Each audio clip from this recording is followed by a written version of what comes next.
Welcome Bitcoin friends, it's Bitcoin Mamo. Today we're going to look at the Bitcoin chart, do some TA, look at various time frames, and we'll also take a look at market cipher. But first we're going to look at the US stock market. This is the S&P 500 futures chart, and we have been watching this key order block here on the weekly time frame from this red candle in an uptrend. We were looking for it to possibly act as support here.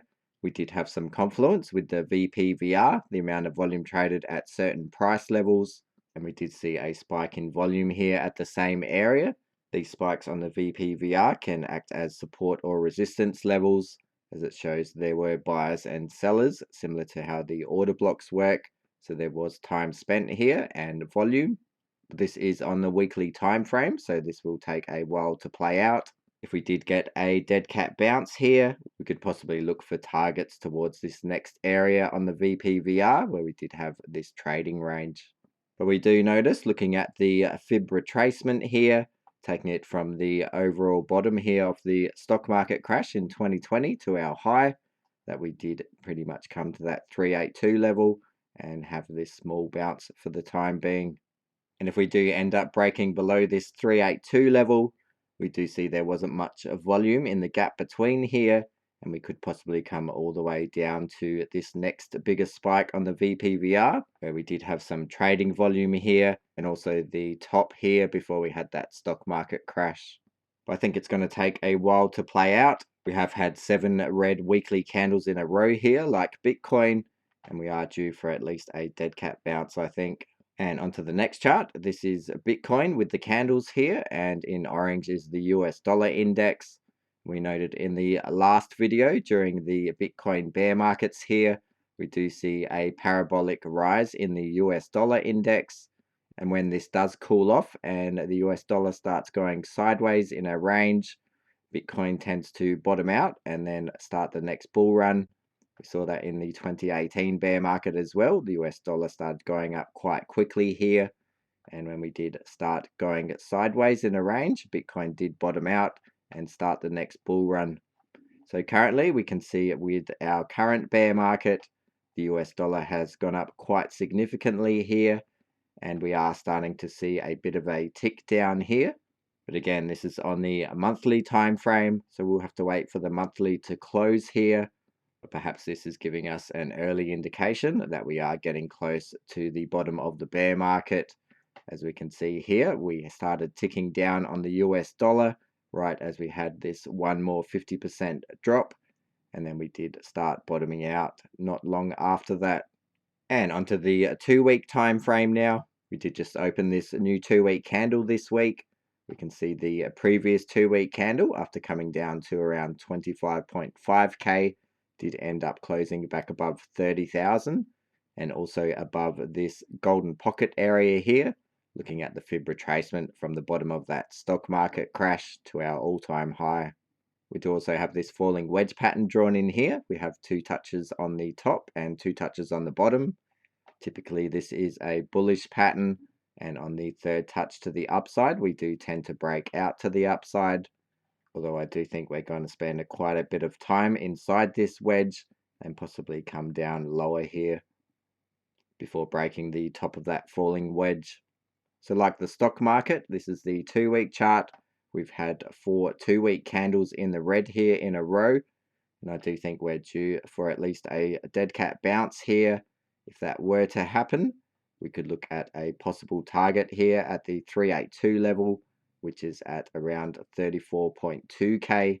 And this fib level is just taking it from the top of this dead cat bounce down to our low, and we're looking at that level, and we do see some confluence with the previous drop here, taking the fib retracement from the all-time high to this low down here. And we see on that dead cat bounce we did come to that 382 level, and also the 2-week order block here. And there was also another order block from that green candle in a downtrend, and that marked the top of that dead cat bounce. So we do have a similar setup here with this order block and also that 382 level. Whether we make it up to this level and we do get a dead cat bounce, we'll have to wait and see. But if we do end up coming up here, I think this would be a good shorting opportunity, as I do think we have one more leg down. Pulling up the stochastic RSI, we are still below this 20 level, so we are in the bearish control zone still. The RSI, we have been looking at this key level around a 46 reading. Once we broke this level, expected a possible 50% drop. And we'll just look back at the previous bear markets here. What we can see in 2014, once we broke below this level on the RSI, during this candle close, if we took the measured move from the top of this candle down to the bottom of the bear market, we saw another 65% drop. We also spent a whole year below this level on the RSI. Once we reclaimed that level, it started the next bull run. And looking at the 2018 bear market, similar thing. Once we broke below this level on the RSI, it was on this candle close. Taking it from the top of the candle to the bottom of the bear market low was a 52% drop. So we see 65% drop in that first cycle and then a 50% drop approximately on the second cycle. So just looking at our current bear market, we broke below the RSI on the close of this candle. If we were to take it from the top of this candle, we saw 60% drop, then 50%. If we see a 40% drop, that would take us to about 24.2K. If we saw a full 50% drop, like the last bear market, that would take us to around 20,000. And onto the weekly time frame now, we have those same fib levels set up. But just looking at this dead cat bounce here, we can see we also had a weekly order block from this green candle in a downtrend. And that also marked the top of that dead cat bounce. The yellow box here is that 2-week order block, and we also had that 382 fib level there. So looking at our current drop here and potential dead cat bounce, we also see a weekly order block from this green candle in a downtrend, and we also see it lines up with that 2-week order block in yellow here and approximately with that 382 fib level. So there is a lot of confluence between both of these. And again, if we do get a dead cat bounce up to this area, I'd be putting in a short trade, as I think we have one more leg down. But we don't have to get up here. We could just carry down here. But that's my plan if a dead cat bounce does play out to that level. So we've also pulled up the 200-week moving average in red here, which everyone's looking at as a potential bottom in the bear market. Currently, it's sitting at around 22,000. And we will see it will enter this falling wedge pattern sometime around the middle to late June. And I've also got drawn in 2 other weekly order blocks here. Just going back from our initial bull run here, we see these red candles in an uptrend. And the lower order block is between 18.2K and 18.4K.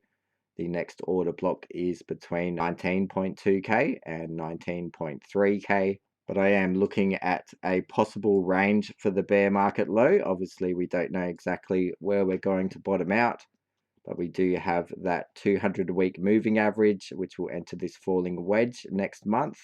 And then we also have these weekly order blocks further down as a possible target.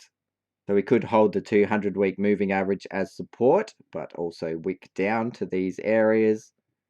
And again, I'm looking at a bit of a range for the bottom here. And my plan is at the moment, every day that Bitcoin is under 30,000, I am dollar cost averaging every day a small amount. If I did that for 6 months, that would still only be about a third of my capital that I'm planning on putting back into Bitcoin. And I will also look to do some bulk buys at some lower levels, possibly at 25K all the way down to the 18K. That way, if we don't end up going as low as expected, at least I have dollar cost average some of the capital in this area.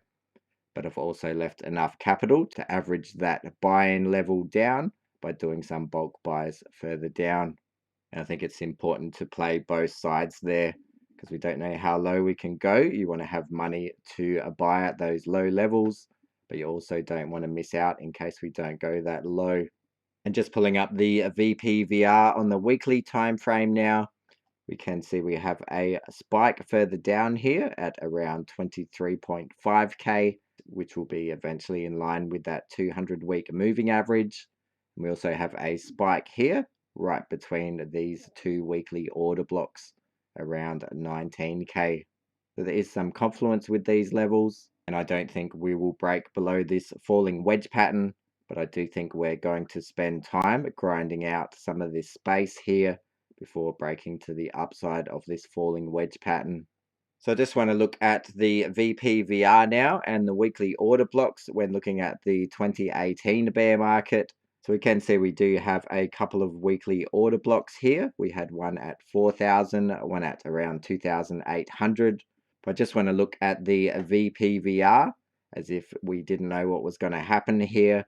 We can see we had some support on the VPVR at around 4,700 and also some bigger support down here at 2,600 up to 3,000.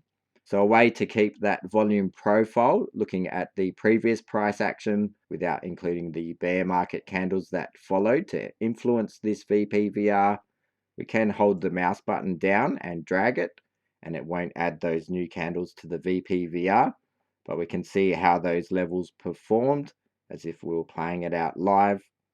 And we can see we did come down to that first spike on the VPVR, and then we eventually came down pretty close to that second spike and also that 200-week moving average.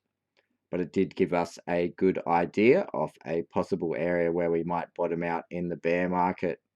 And we also see we did come into that area where these two weekly order blocks are.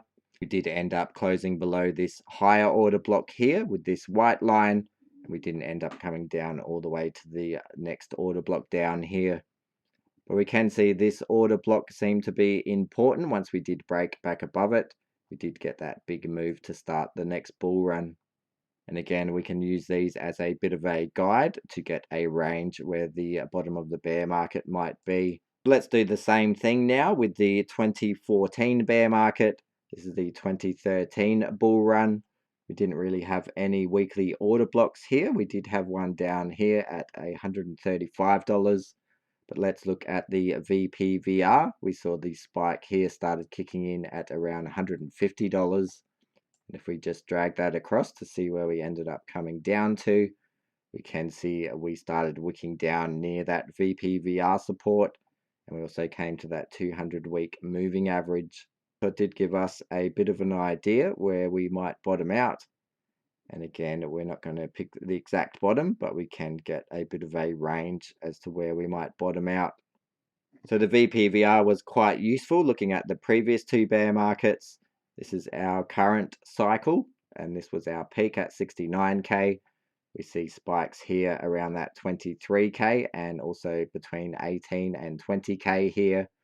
So we can use this as a guide once again. And we could possibly come towards that 200-week moving average and those spikes on the VPVR. Now, when I look at the total crypto market cap here, we saw we came up here to the total crypto market cap of $3 trillion. But we also see looking down on the VPVR, we see a spike here pretty much in line with that $1 trillion market cap. So keeping with the round numbers. And we also have the 200-week moving average pulled up on the total crypto market cap. So we can also use this as a guide to possibly find the bottom. We can also see we did spend some time in this range here, and that produced that volume, which is a little bit different to the Bitcoin chart. We've just marked off this range here with this box. And we also have this yellow line representing that VPVR area. We do see that 200-week moving average will eventually enter this falling wedge pattern, and perhaps we can look at this as the possible range where we might bottom out and use this in conjunction with that Bitcoin chart on the weekly time frame. And going down to the daily time frame for Bitcoin now, we have that same falling wedge pattern drawn in and that 382 fib level. Just zooming into our more immediate price action here over the last couple of weeks. Obviously, we had that big drop all the way down to 25.4k. We got bought back up to 29k. And since then, we have been in this triangle pattern.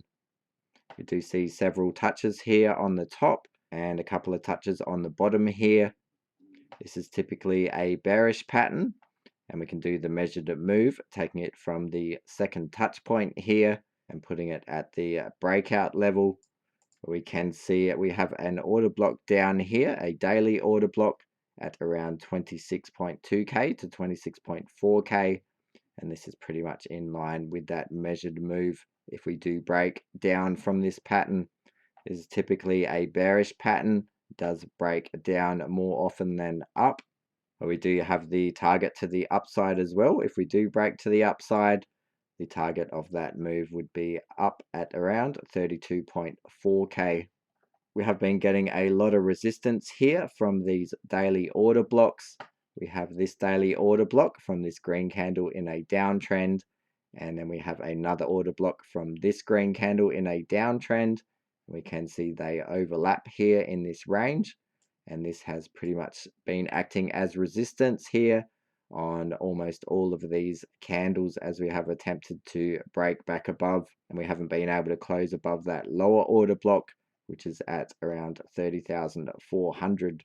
We did attempt to break this triangle pattern here, but we did end up closing back down, and we had this big move back down to the downside, coming back to the bottom of this triangle around 28.6k. We do also see the daily EMA ribbon is coming down here, and I think if we did break to the upside here, we may make it to this measured move, but this ribbon will act as resistance and we will eventually come back down again. Now, I do also have this blue trend line here. If we just zoom out, I just think it's an interesting trend line. As we can see, it acted as resistance here several times. We got pushed back down, acted as resistance here.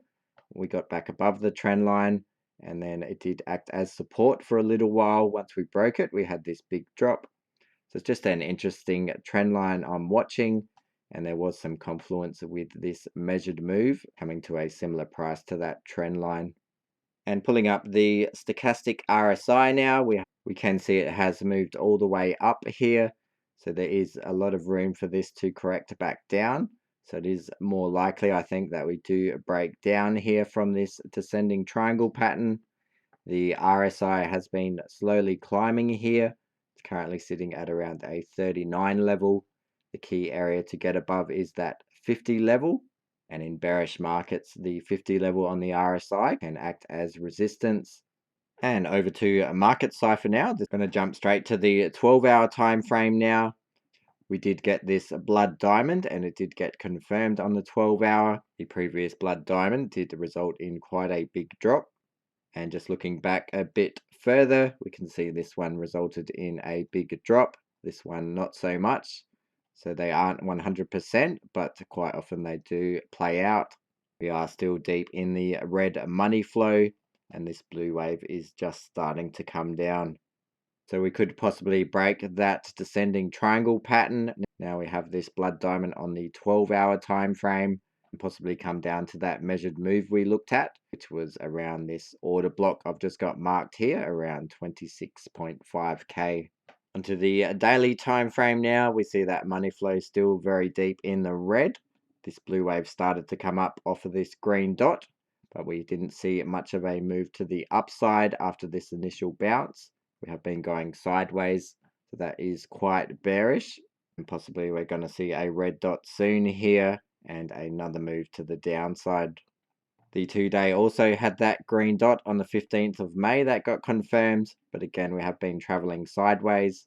And we mentioned in bear markets, we really need to look at the higher term time frames like the weekly and the 2-week for these major green dots to give us a better indication of the bottom of the bear market. And we can see, looking at the 2-week time frame now, how these major green dots have indicated that the bottom of the bear market was in, and we're going to start the next bull run. We saw that in 2019 here, and also in 2015. It didn't get the exact bottom, but it did tell us that the bottom is pretty much in, and we are going to start the next bull run. So we're watching for a similar thing here with these 2-week time frame, and we do see that blue wave still coming down here. It's getting close to crossing that line where we do get those major green dots, but this is going to take a bit of time to play out here. And once we do see that major green dot, it could give us some confidence that the bottom of the bear market is in. So the next chart, I'm going to combine all of the time frames for Market Cipher, the 1 day, 2 day, 3 day, 4 day, 5 day, 6 day, weekly and 2-week time frame. I'm going to get rid of all the noise here and just look for these major green dots. As we see them build up, starting with the 1 day, the 2 day, the 3 day, all the way up to that 2-week green dot. So we've got all three bear markets pulled up now. This is the 2014-15 bear market on the left. In the middle is the 2018-19 bear market. And on the right is our current bear market, starting from that 69K peak all the way down. And we're looking for these major green dots. The first row here is the 1 day time frame going across all bear markets. Then we have the 2 day time frame, the 3 day, 4 day, 5 day, 6 day, the weekly, and finally on the bottom row is the 2-week time frame. And we're looking for that 2-week green dot to give us that confirmation that the bottom has been put in.